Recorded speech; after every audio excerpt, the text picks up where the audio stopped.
There is still more to explore in Boquete. We're going to talk about real estate, restaurants in this series that I've done on my experience in Boquete. From coffee farm tours to restaurants, interviews with people, and real estate, my Boquete series has something for you. And this week, we're chatting with Les and Scott. Reaching out, touching me, touching you. Can you guys on video? Sweet Caroline. Bum, bum, bum. So good, so good, so good. Bum, bum, bum.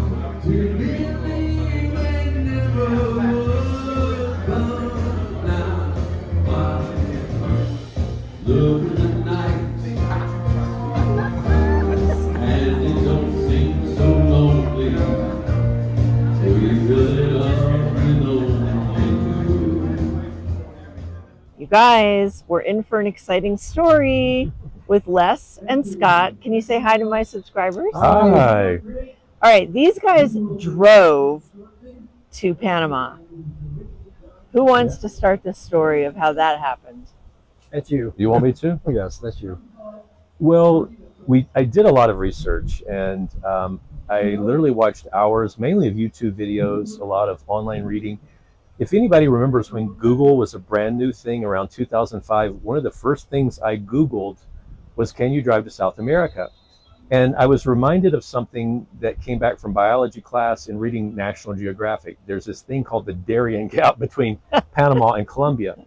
But I found a story of a young man from Los Angeles who drove to Panama, put his car on a ferry that was available at that time to Colombia, and drove to South America. And it was quite an adventure. He was so bold, and that kind of fed me to keep looking and looking. And when we determined that we were going to move to Panama, we already had airline tickets to come here. And let me think how I can edit this. We sold one vehicle. The second vehicle, we're just going to lose so much to sell it. And Was it like a newer vehicle? it was the newer one. Okay. And I found out that it could be serviced in Panama. Uh-huh. The parts and everything are available here. And I did the math on driving, and I had all these use or lose credit card rewards points. So Patty, we stayed in some glam places. They all got paid, but it was free in that we used our credit card rewards points. Oh. And it was unbelievably frugal how much we could drive here and load our vehicle with just enough stuff to keep the things we really decided we had to keep, which was mainly our clothes and shoes and pictures. So you did not go in a caravan like with other people. You just headed for the border. Well, we did a lot of research. Yeah. And we looked in the caravan group. We came across those that said, well, we came across a lot of sources that said, do not put a target on your back. You do not want to stick out. So we had a gray crossover SUV. We had the windows tinted as dark as we legally could in the US. So blackout on all three sides, but the front had a little, what do they call it? Eyebrow at the top. We found also from someone who did the trip from Amazon to put around our license plates to say Panama. Uh-huh. So it looked like we were from Panama, which we weren't. And then we found things like a caravan can potentially put a target on your back, a bunch of rich Americans, you know. Okay. And so we were in one vehicle. Every country we were in, we saw vehicles that looked just like it, a small gray crossover SUV. You had to be looking right straight in our windshield to tell we were gringos. And then we weren't hauling a trailer or multiple American vehicles. We looked poor. We wore tank tops and gym shorts and our old shoes just to look, we wanted to look like we weren't rich. Or, not that we're rich, but anyway. Yeah, dirty car. Yeah. We didn't wash the car. We were so embarrassed when it got here. It was filthy, bugs everywhere, because we don't want to stick out. Yeah. So were there some eventful border crossings? Do you want to start? Well, first of all, what happened in Mexico? Oh, Scott, you did not tell me this. You got to tell that. No, I give her a sneak peek. All the research I did, and all the research you do, whether you move to Panama or drive to Panama or become an expat, you're going to make a mistake. In my opinion, all the research you do. So I did a lot of research. Let me think how to tell this quickly. I grew up 5 miles on a farm from a small town. My parents would So go, far, this is not going to a quick story when it goes back to I grew up. so do we need to stop? And my parents would go into town and they would go to the supermarket, the bank, the drugstore, the shoe store. So all these videos I watched, people were saying at the border, you go here, you go there, you go here, you go there. Right. And at the other country, you go here, you go there, you go there. Yeah. So I researched, and everyone said McAllen, Texas, cross at McAllen. And we knew we had to have a Mexican Army bank to pay a deposit on our vehicle, and there was one in McAllen. And everybody said, go at this border crossing. But nowhere did anyone say, once you get across that border crossing, good luck finding that Army bank. And so, bottom line, we got into Mexico too easy. They didn't stamp our passport. We didn't pay the deposit on our vehicle. I had bought the insurance online. We were supposed to get this form that we'd be in Mexico. You could be up to 7 days free. We didn't get the form. I went online. You want to go ahead and tell the story?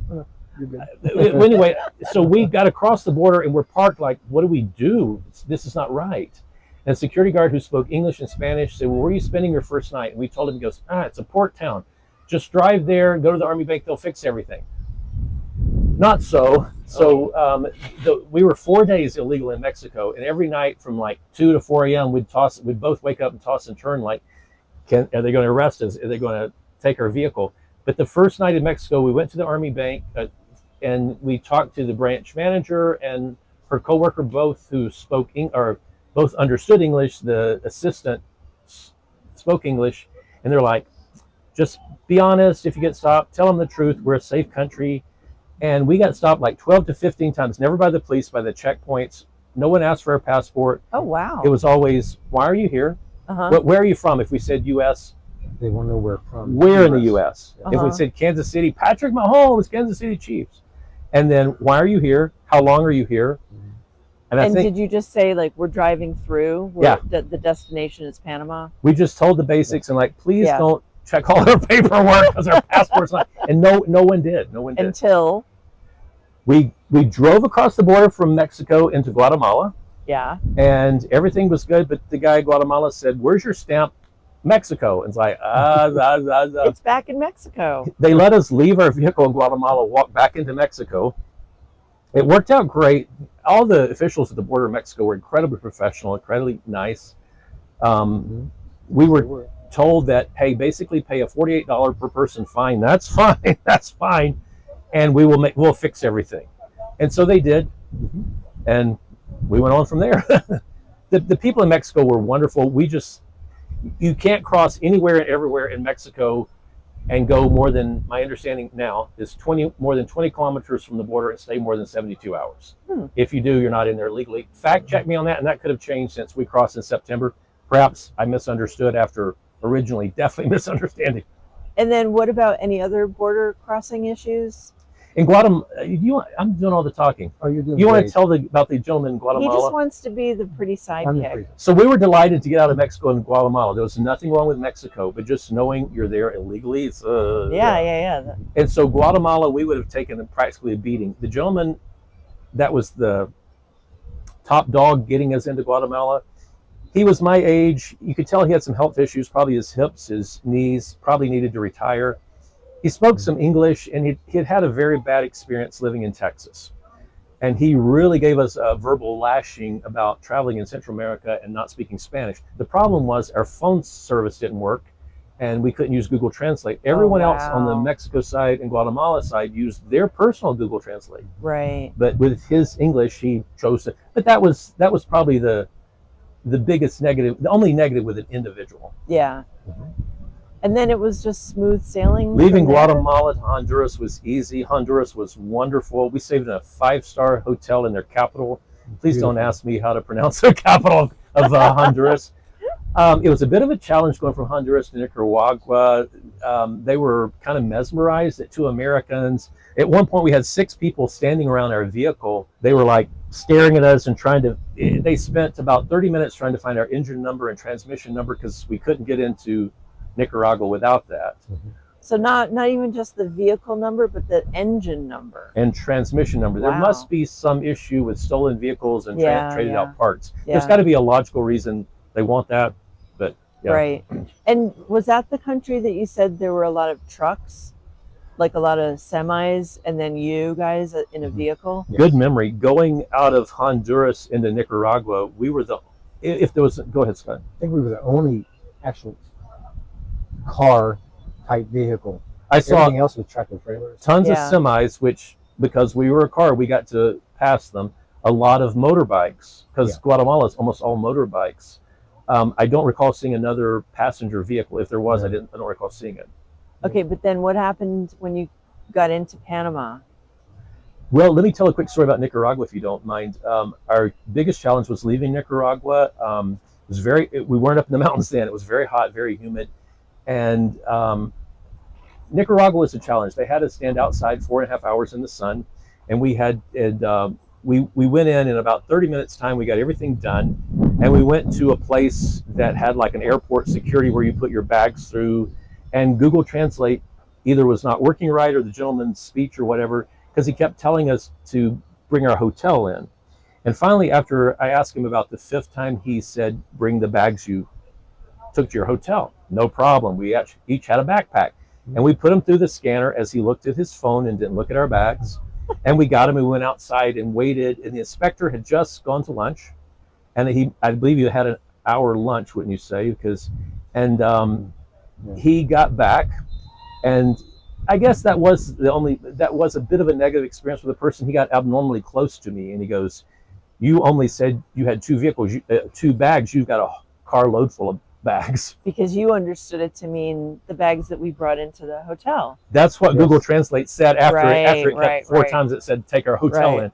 And so he had us unpack everything on this side of the car, walk about a city block, put it through a scanner, as another gentleman, maybe lunch break, was supposed to be looking at our bags in an x-ray machine, and he also watched his cell phone the whole time. Wow. Yeah. And then we were supposed to take them back and put them on this side of the car. And being the bit of a rebel I am, Patty, Uh-oh. I got to noticing they weren't paying attention. And Yeah. and we didn't have anything inappropriate. Nothing. The one concern I had some expensive tools from America that I didn't want to disappear. Yeah. But we didn't have anything illegal, inappropriate whatsoever. And so I got to taking some of the bags on this side of the car, that take off side and put on that side until they told us okay, and putting, and they never counted. They never looked. And the 2 biggest other issues we had, all of our vacuum pack bags. Do you want to tell that story?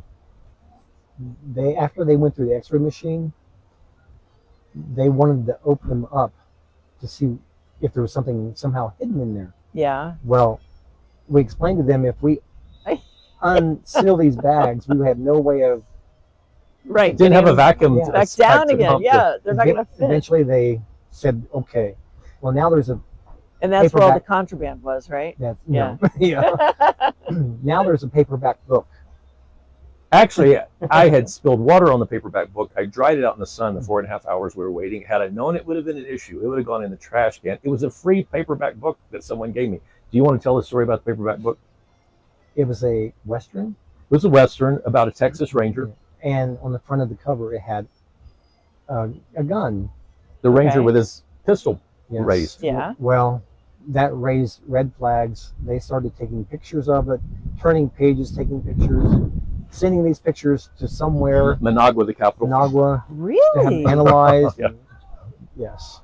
We didn't think we were going to get out of. And then while we were there, we don't really know the incident.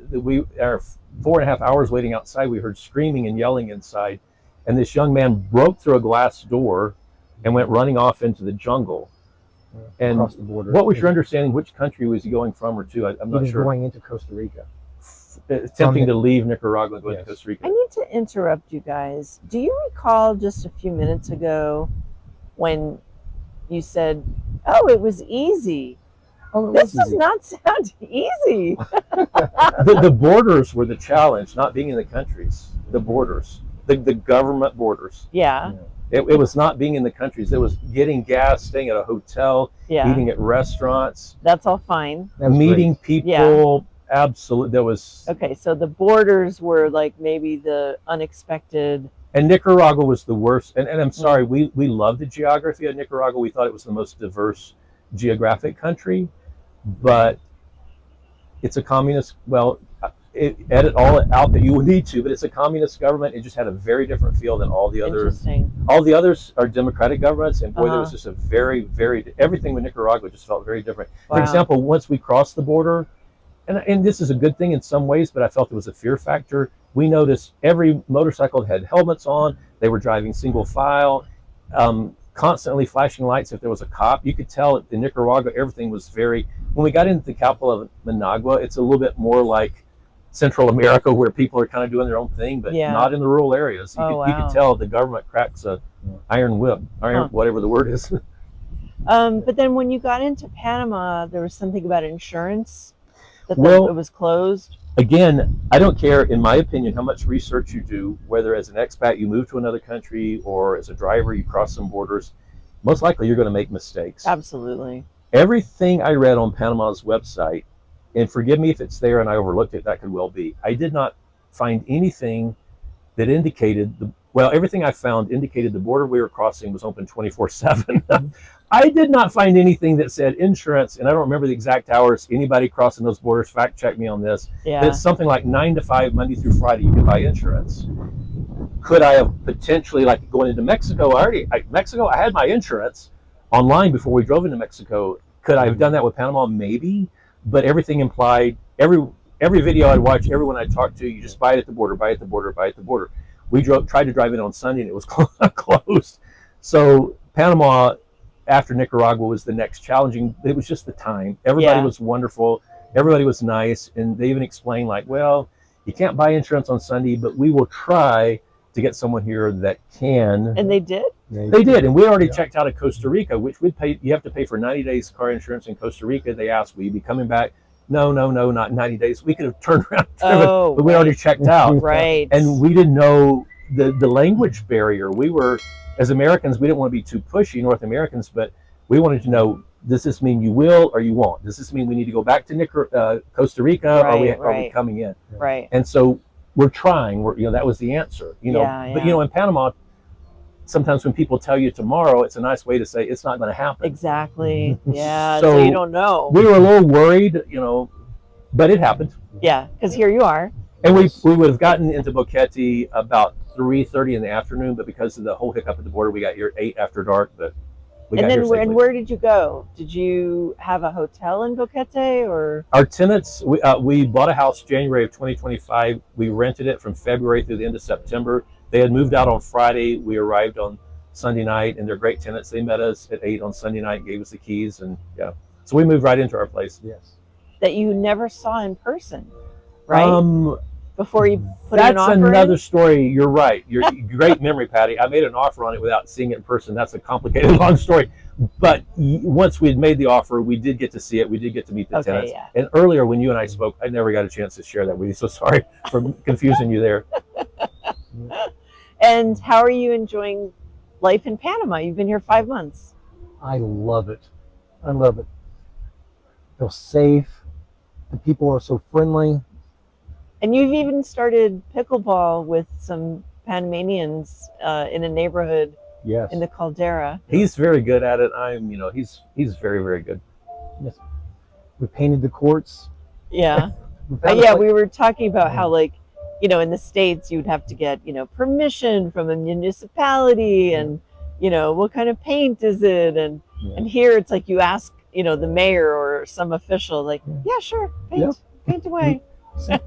City official, she liked us. And the first day we played, this lady brought another lady brought a small group of people. And we found out that lady was this government official's sister. And, Yeah.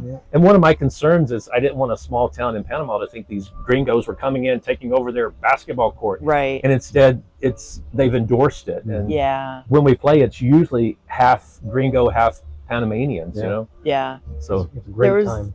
There's pickleball in El Valle at a public court, and there's a guy who started playing, and he's really good. Mhm. Like he picked up the game really, really fast. Yeah. I told you our war stories. Let me tell you some of the positive stories. We were told in the videos we watched. Now, keep in mind, everything we experienced, Patty, is at the time we drove, the people at the border we encountered, We also drove the Gulf of Mexico and the Caribbean side, not down the Pacific side. Okay. Most of the videos we encountered with the Pacific side, so we encountered a lot of things very different. So keep in mind, anybody watching this that might consider driving, I can't promise your experience will be the same. I can just assure you what our experience was. And for example, we were told in Mexico, because we paid about we were in Mexico 4 days, $109 and some change for toll roads, but it's worth $109. And we were told it would be cheaper to stop at their version of 7-Eleven. Do you know what it's called? Oxo. Okay. OXO. Yeah. OXXO. Oh yeah, however it's pronounced. And so we stopped with our credit card and bought one of those. Couldn't get it to work on our phone.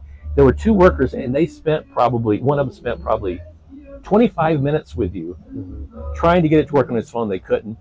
So I said, can we just get a refund? And the store manager happened to be there, and she goes, sure, but it'd be in Mexican pesos.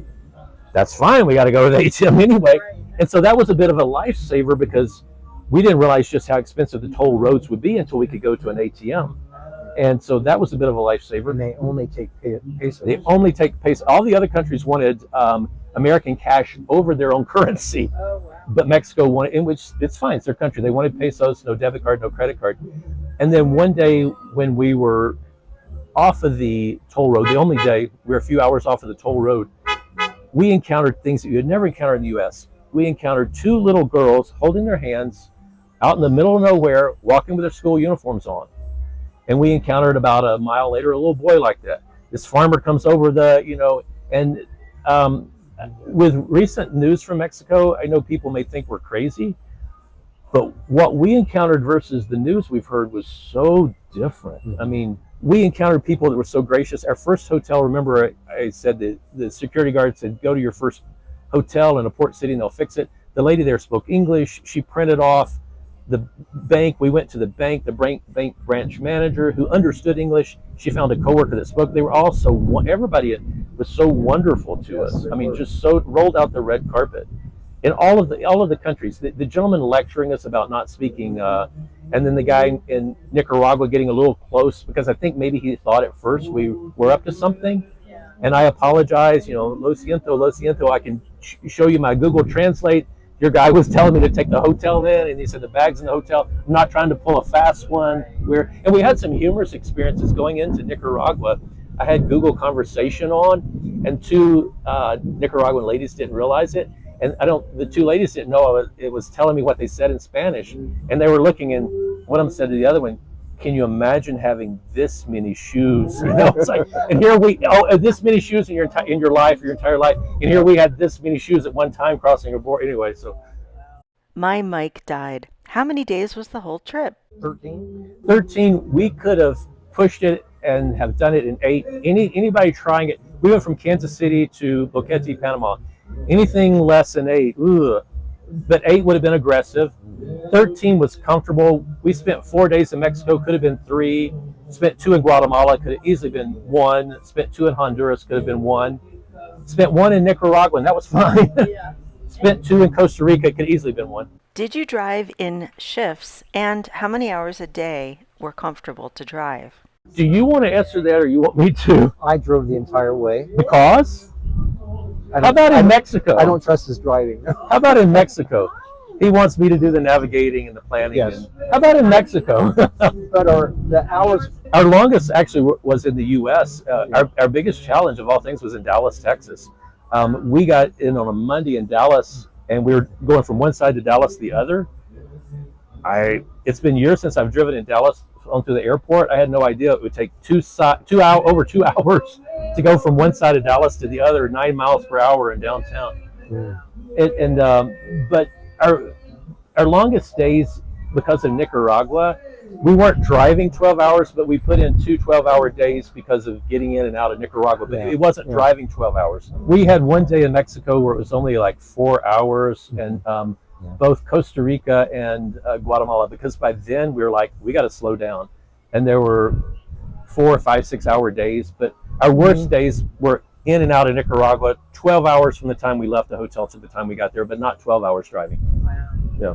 Thank you, Les and Scott, for reaching out. It was a pleasure to meet you, and I wish you all the best in Boquete. I didn't mean to cut you off. We thought we were meeting a movie star when we met you because we spent so many hours over the last probably 5 years watching so many videos about Panama. And YouTube, I found, was a great source. Patty was a wonderful source. And just we knew a lot about Panama before we got here, just watching so many videos such as yours. Thank you, Patty. If you have been researching and researching and researching different countries, whether it's Panama or other countries, and you still are on the fence as to whether expat life is something doable and manageable for you, sign up for one of my Expat Clarity Sessions.